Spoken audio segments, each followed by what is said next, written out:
Hi, today we're going to show you just how easy it is to install an H2 ionizer next to your sink. If you're looking for an under-sink installation, we have a separate video for that. There's a link in the description below. When we install an ionizer next to the sink, we first have to connect it to the water, and we have two different ways of doing that. We can either connect it directly to the faucet or directly to the cold water line underneath the sink. We're going to show you how to do both. Once the cold water line is hooked up, the installation's pretty much the same.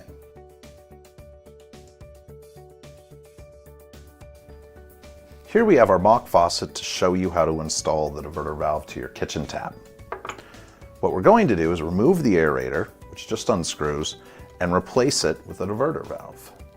Sometimes you might need to use an adapter to make it fit just right. We include several, so you're not looking for parts.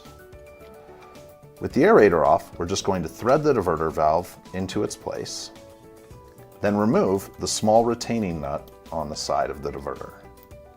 Save this. We're going to need it to put over the end of the tubing, then the tubing over the nipple, and then thread this back into place. With the diverter valve in place of the aerator, when water's running through our kitchen sink, if we turn the switch, the water will then be diverted and supplied to the ionizer. We can then turn it back and the water will pour through and operate just like a normal kitchen faucet. Next, we're going to show you how to connect your ionizer directly to the cold water supply. It's just as easy, but it does involve a couple extra steps. The most important of which is we've got to find a way to route the 1/4-inch supply line from under the sink to above the counter where we're going to use our ionizer. It can go through something like a soap dispenser or a sprayer hole, but we are definitely going to need the tube to go from under the sink to above the counter, and however you can make that happen is great. First thing we're going to want to do is turn off the cold water. To do that, turn the sink on cold only, and then turn the valves underneath. You'll know it's off when the water stops running. With that off, we're going to disconnect the supply line from the angle stop. This will just unthread. And then we're going to insert the angle stop adapter in between the angle stop and the supply line. We're not doing anything really except opening the threaded connection and inserting a threaded adapter in between. You may want to use a little bit of Teflon tape, but it's largely unnecessary as all these connections have grommets in. With the angle stop adapter put back in place, we then want to connect the 1/4-inch supply line to the quick connect fitting on the side. A quick connect fitting is also called a push fit, and literally it just pushes into place. You want to push it firmly, then give it a little tug to make sure it's secure. The way these release is there's a small plastic retaining ring called a collet, and if you hold that in, the tubing will slide out. So we always give it a little bit of a tug just to make sure it's secure. Now we want to make sure that the water is turned off to the 1/4-inch supply line.